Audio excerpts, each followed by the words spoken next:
The warm hues of San Francisco sunset spilled into our bay view and living room as Ethan, my husband of 10 years, stood by the fireplace recounting one of his high-stakes business deals. The party, like all his gatherings, was a seamless blend of elegance and charm, a mirror of Ethan himself. Yet amidst the laughter and clinking glasses, I felt wrong. My role had been reduced to that of a supporting character in Ethan's grand production. Seeking refuge, I wandered to the balcony, the crisp air beating against my skin. My glass of wine trembled slightly as I leaned against the railing. From behind me, a voice broke through the stillness.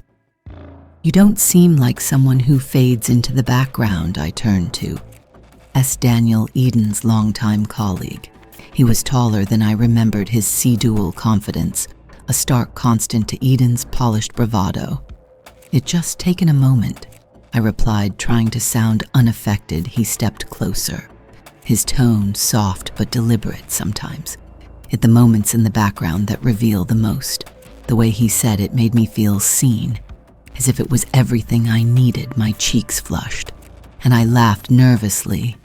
Maybe, but I should get back before Eon sends out a search party. As I moved to step past him, his gaze lingered, and for a brief second I felt something shift. It was subtle, like the faintest cracking glass, barely noticeable, but vincible. I pushed the thought aside, determined not to overanalyze yet. That night, as I lay awake, I couldn't forget the way Daniel's words lingered into the core old night air. Ethan was already asleep beside me, he breathing steady and calm. I stared at the ceiling, replaying the moments of the balcony over and over. Was I imagining things? My chest tightened as I considered the possibility that I might not be something was happening to me. But I wasn't ready to face what I meant. 2 weeks later, I found myself standing outside a boutique art gallery downtown. Ethan had asked me to attend the opening of Daniel's curated exhibit, a favor, he said, since he'd be traveling for work. I hesitated before stepping inside, unsure of why I agreed. The gallery was filled with modern sculptures and abstract paintings, but it was Daniel's presence that brightened the room. He greeted guests with an easy charm, but when his eyes met mine, his expression switched to a flicker of recognition.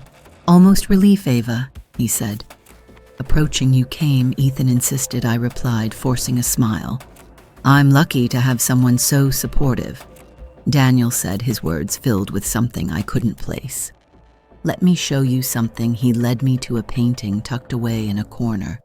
It was raw and iotic shades of red slashing across the canvas. "This one reminded me of a choice," he said. "How one moment can change everything." The weight of his words settled over me for a moment. We stood there, in silence, the noise of gallery fading into the background. "I should go," I said, finally breaking the spell. "Thank you for the tour." As I left, I felt his gaze follow me, and the crack in the GL last grew just a little wider. The walk back to my car was a blur, my mind replaying his words. I told myself it was nothing, a fleeting moment that would pass. But deep down, I knew better. The seed had been planted, and it was taking root into the quiet corners of my mind that night. Ethan called me from his hotel.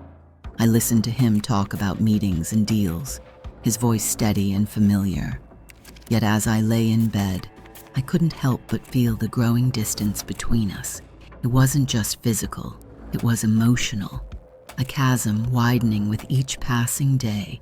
And Daniel's words, his gaze, only made the distance feel more profound. A month later, Ethan insisted with host the weekend gateway at our Sonoma vineyard. It was his idea of connecting with colleagues in a more intimate setting.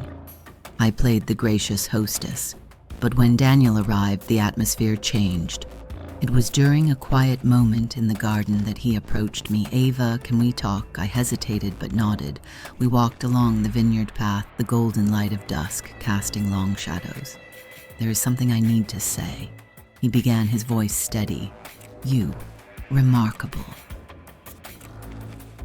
I don't know if Ethan sees it, but I do.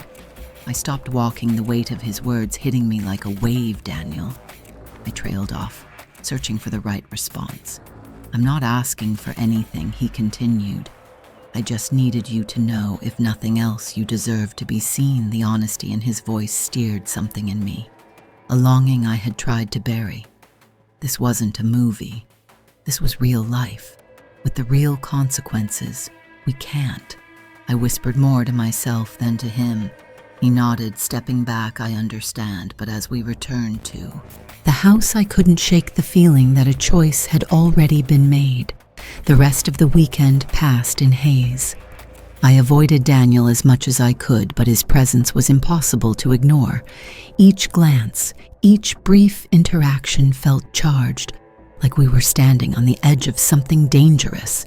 When Ethan suggested a toast on the final night, I raised my glass, forcing a smile, but my mind was elsewhere, tangled in a web of guilt and desire. And as I cleaned glasses with Daniel across the table, I knew the cracks were turning into fractures, threatening to shatter everything I had built the morning after the retreat. Ethan's silence was deafening. He sat at the kitchen counter with coffee untouched. I watched him from across the room, the weight of unspoken words pressing down in US. Finally, he stood, his movements deliberate as he walked over to me. His eyes, usually warm, were cold and piercing. Without a word, he reached to the delicate gold necklace I wore, I gift from him on our 5th anniversary. In one swift motion, he unclapped it and let it fall on his palm. "You won't need this anymore," he said, his voice quiet but cutting. I stood there, frozen, as he walked away without the necklace. I felt exposed, as though he had stripped away the last layer of protection I had. I wasn't just standing there without jewelry. I was standing there naked, emotionally bare, with nothing left to shield me from the truth of what I had done. If you enjoyed this story, please like this video and subscribe my channel for more stories.